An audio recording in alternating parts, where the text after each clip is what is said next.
الطيبين الطاهرين المعصومين المظلومين الذين أذهب الله عنهم الرجس وطهرهم تطهيرا.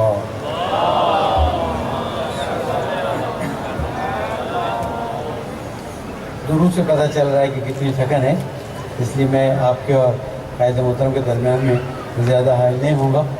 لیکن سب سے پہلے تو شب اول ماہ رجب کی حضرت آیت اللہ علامہ سید سعدی نقوی صاحب، قائد ملت جعفریہ علامہ شہنشاہ حسین نقوی صاحب، علامہ ناظر تقوی صاحب اور سب علماء مومنین کو اور بہنوں کو مبارکباد پیش کرتا ہوں. لیکن افسوس ہے اس بات کا کہ آج ہمارے پھر کچھ مومنین کو ٹارگٹ کیا گیا اور یہ افسوس کا مقام ہے. میں درخواست کروں گا کہ ان شہداء کے لیے فاتحہ. پچھلے سال کی گفتگو میں بھی میں نے اشارے کیے تھے، آج تھوڑا کھل کے عرض کرتا چلوں کیونکہ سال بھر میں حملے اور بڑھ گئے. اب یہاں سے ٹاور تک کبھی جائیں، دیکھیں روڈ پر آپ کو قرآن کی کتنی آیتیں نظر آتی ہیں، روڈ پر رسول کی کتنی حدیثیں نظر آتی ہیں، اور روڈ پر خواتین کی کتنی تصویریں نظر آتی ہیں. ہم ہیومن رائٹس والوں سے پوچھتے ہیں کہ تم یہ تو کہتے ہو کہ ہیومن رائٹس یہ ہے کہ جناب ہم آزادی سے جو چاہیں کریں، ہم آزادی سے اپنے روڈوں پہ چلنا چاہتے ہیں، سڑکوں پر چلنا چاہتے ہیں، یہ تصویریں ہماری آزادی کو سلب کر رہی ہیں. کبھی آپ نے سوچا؟ تصویروں سے بڑھ کے جو ہمیشہ میں کہتا ہوں، اور ظاہر ہے کہ میڈیا کا آدمی اس لیے کہنا فرض سمجھتا ہوں، جیسے کہ اتنا فساد دیکھ کر آیا ہوں کہ میں واقعاً اس بات کی طرف توجہ دلانا چاہتا ہوں کہ حملہ ہماری آبرو پر ہے، ہماری عزت پر ہے، ہماری شرم پر ہے، ہماری حیا پر ہے، اور اس کا ثبوت میں نہیں دیتا. اپنے ٹیلی ویژن کے پروگراموں کو دیکھ لیجیے، جتنا ہماری بہنوں کے ذہنوں کو خراب کیا جا رہا ہے، جتنی بے حیائی دکھائی جا رہی ہے، جتنا آپ اتنی چھوٹی سی مثال لے لیجئے، پاکستان کی کرکٹ ٹیم واپس آتی ہے اور بچوں کے سکول میں جا کر انٹرویو دیتی ہے تو کوئی شلوار قمیض اور دوپٹے میں نہیں جاتا، بلاؤز اور پینٹ میں جاتے ہیں، اور یہ بتانے کے لیے کہ اگر تمہیں آگے بڑھنا ہے تو بلاؤز اور پینٹ پہننا پڑے گا. میں بہت واضح طور پر کہتا ہوں بلاؤز اور پینٹ پہننے میں کوئی حرج نہیں ہے. اصل مسئلہ حجاب کا ہے کہ جب بے پردگی کے ذریعے اس چیز کی ترویج کی جاتی ہے تو ہمارے چھوٹے بچے اس کو دیکھتے ہیں. پھر ٹیلی ویژن ہے، پھر ٹیلی ویژن میں جو ڈرامے ہیں اور انڈین موویز اور انڈین ڈرامے جو ہمارے گھروں میں اور مارننگ شوز دکھائے جا رہے ہیں، اس سے زیادہ خوبصورت میٹھا زہر نہیں دیا جا سکتا. میں نے بہت وقت لے لیا. اہل محلہ سے درخواست ہے، اہل گلشن حدیث سے درخواست ہے کہ یہ مدرسہ آپ کے لیے اللہ تعالیٰ کی حجت ہے. کسی نے پوچھا مولانا ہم کیا کر سکتے ہیں؟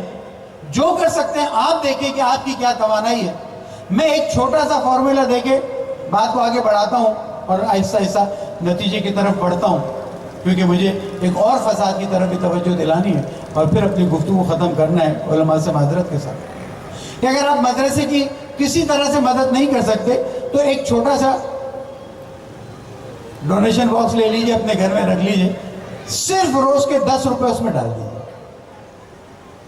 آپ دیکھیے گا مہینے میں 300 روپے اور سال میں 3600 روپے ہو جائے گا. اور اگر 100 گھروں سے سال میں 3600 روپے مدرسے کو پہنچ جائیں، مدرسے کے ذمہ داروں کو ایک طرف مدرسہ چلانا ہوتا ہے.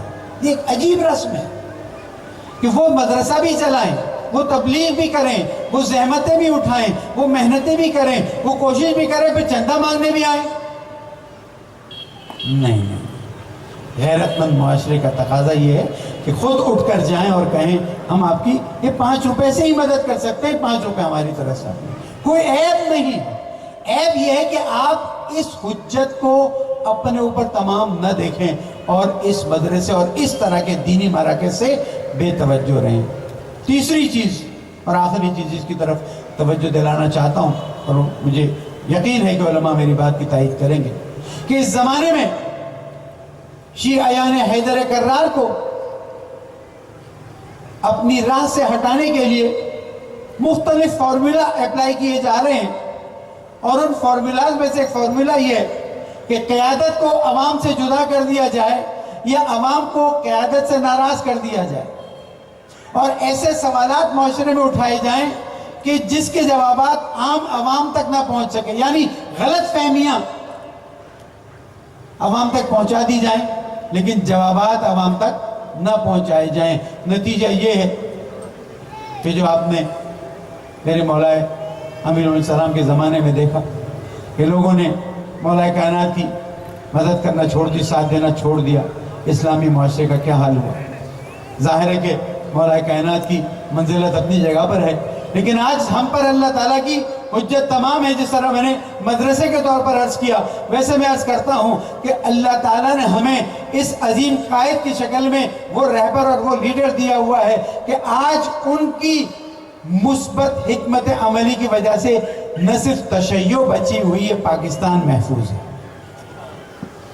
اور جب تک انشاءاللہ مومنین اس قائد عظیم کا ساتھ دیتے رہیں گے اور آگے آگے قائد چلتے رہیں، پیچھے پیچھے عوام چلتی رہے، انشاءاللہ اہل بیت کے چاہنے والوں کو کوئی نقصان نہیں پہنچایا جا سکتا۔ ایک بار پھر میں منتظمین کا شکریہ ادا کرتا ہوں اور ہماری بہنوں سے درخواست کرتا ہوں کہ بہنوں، آج کے زمانے میں آپ کی تبلیغ کی بہت ضرورت ہے۔ آپ اگر کچھ بھی تبلیغ نہیں کر سکتی تو صرف ایک حجاب کر کے نکل آئیں، تبلیغ کا بہت بڑا ذریعہ ہے۔ والسلام علیکم ورحمۃ اللہ وبرکاتہ۔